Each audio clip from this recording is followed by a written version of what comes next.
নমস্কাৰ বন্ধুসকল, মই বিশ্বজিৎ আৰু মোৰ চেনেল বিশ্বজিৎ ব্লগ চেনেললৈ আপোনালোক সকলোকে আন্তৰিকতাৰে স্বাগতম জনাইছোঁ। বন্ধুসকল, ব্ৰহ্মপুত্ৰ নদী আমাৰ অসমৰ প্ৰাণৰেখা স্বৰূপ, আমাৰ সংস্কৃতিৰ এক অবিচ্ছেদ্য অংগ তথা পৰিচয় আমাৰ। কিন্তু প্ৰতি বছৰে বাৰিষা অহাৰ লগে লগে এই ব্ৰহ্মপুত্ৰ নদীয়ে কিয় ইমান সংঘাৰী ৰূপ লৈ লয়? কিয় এনে ৰূপ ধাৰণ কৰে? কিয় আমাৰ লাখ লাখ মানুহ গৃহহীন হ'বলগীয়া হৈ যায়? আজিৰ এই ভিডিঅ'টোত আমি অতি সহজ ভাষাত জানিবলৈ চেষ্টা কৰিম ব্ৰহ্মপুত্ৰৰ এই ভয়ংকৰ বানৰ আঁৰৰ 5টা প্ৰধান কাৰণ। গতিকে ভিডিঅ'টো শেষলৈকে চাব, স্কিপ নকৰিব আৰু ভাল পালে লাইক আৰু শ্বেয়াৰ কৰিবলৈ নাপাহৰিব। বন্ধুসকল, প্ৰথম কাৰণটো হ'ল ইয়াৰ গঠন। ব্ৰহ্মপুত্ৰ নদীখন তিব্বতৰ প্ৰায় 5,000 মিটাৰ উচ্চতাৰ পৰা বৈ আহে। যেতিয়া ইমান ওপৰৰ পৰা পানীভাগ তললৈ নামি আহে, ইয়াৰ গতিবেগ অতি তীব্ৰ হৈ পৰে। কিন্তু অসমত সোমোৱাৰ পিছত নদীখন হঠাৎ সমতল ভূমিত পৰি যায় আৰু বহল হ'বলৈ ধৰে, যাৰ বাবে পানীভাগ একেটা গতিত ওলাই যাব নোৱাৰি দুই কুল উপচি পৰে। দ্বিতীয়টো কাৰণ হৈছে আটাইতকৈ ডাঙৰ সমস্যা যিটো হৈছে হিমালয়ৰ পৰা তললৈ নামি অহাৰ সময়ত নদীখনে নিজৰ লগত প্ৰচুৰ পৰিমাণে পলস, বালি আৰু মাটি খহাই লৈ আহে। বছৰ বছৰ ধৰি এই বালিবোৰ নদীৰ তলিত জমা হৈ থকাৰ বাবে ব্ৰহ্মপুত্ৰৰ গভীৰতা কমি যাবলৈ ধৰিছে। এতিয়া অলপমান বৰষুণ হ'লেই নদীৰ পানী ধৰি ৰাখিব নোৱাৰা অৱস্থা হৈ যায় আৰু তাৰ ফলত বানপানীৰ সৃষ্টি হৈ যায়। তৃতীয়টো কাৰণ অত্যাধিক বৰষুণ আৰু উপনদীসমূহ, হেভি ৰেইন এণ্ড ট্ৰিবিউটাৰিজ। বন্ধুসকল, আমাৰ উত্তৰ পূৰ্বাঞ্চলত বাৰিষা কিমান বৰষুণ হয় আপোনালোকে নিশ্চয় জানেই। কেৱল অসমেই নহয়, অৰুণাচল, ভূটান আৰু মেঘালয়ৰ পাহাৰত হোৱা ধাৰাসাৰ বৰষুণৰ পানীও ব্ৰহ্মপুত্ৰলৈকে বৈ আহে।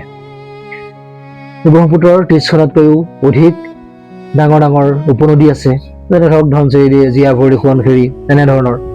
বাৰিষা এই সকলোবোৰ নদীৰ পানী একেলগে ব্ৰহ্মপুত্ৰত আহি পৰি যায়হি, গোট খাই পৰেহি। তাৰপিছত চতুৰ্থটো কাৰণ হৈছে ভূমিকম্প আৰু ভূমিস্খলন। আপোনালোকে জানে, অসম আৰু ইয়াৰ আশে পাশে থকা প্ৰায়বিলাক এইবোৰ ভূমিকম্প প্ৰৱণ অঞ্চল হয়। এই অঞ্চলসমূহ প্ৰায় ভূমিকম্প হৈ থাকে। 1950 চনৰ বৰ ভূমিকম্প হৈছিল, বহুতে শুনিছে হয়তো। এই বৰ ভূমিকম্পৰ সময়ৰ পিছত ব্ৰহ্মপুত্ৰ তলিখন বহুখিনি ওপৰলৈ উঠি আহিছিল, বাম হৈ পৰিছিল। পাহাৰত হোৱা ভূমিস্খলনৰ বাবে কেতিয়াবা নদীৰ গতিপথ বন্ধ হৈ পৰে আৰু পিছত সেই বান্ধ ভাঙি সকলো প্লাবিত কৰে আৰু ভয়ংকৰ বানৰ সৃষ্টি কৰে। তাৰপিছত পঞ্চমটো কাৰণ হৈছে জলবায়ু পৰিৱৰ্তন আৰু কৃত্ৰিম বান্ধ, ক্লাইমেট চেঞ্জ এণ্ড ডেমছ। বৰ্তমানৰ সময়ত আমাৰ এই পৃথিৱীৰ গোলকীয় উষ্ণতা বৃদ্ধি হৈ অহাৰ বাবে হিমালয়ৰ বৰফ সোনকালেই গলিবলৈ আৰম্ভ কৰিছে।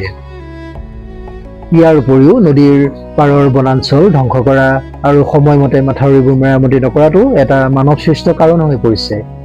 বন্ধুসকল, এই বানপানী কেৱল এটা প্ৰাকৃতিক দুৰ্যোগেই নহয়, ই আমাৰ অসমৰ অৰ্থনীতি আৰু আমাৰ জনজীৱন ধ্বংস কৰাৰ এক ডাঙৰ সমস্যা। ইয়াৰ স্থায়ী সমাধানৰ বাবে বৈজ্ঞানিক পদ্ধতিৰে নদী খনন কাৰ্য কৰা আৰু মাথাউৰিসমূহ আধুনিক প্ৰযুক্তিৰ সহায়ত শক্তিশালী কৰি নিৰ্মাণ কৰি তোলাটো অতি প্ৰয়োজনীয় হয়। আপোনালোকে কি ভাবে বন্ধুসকল?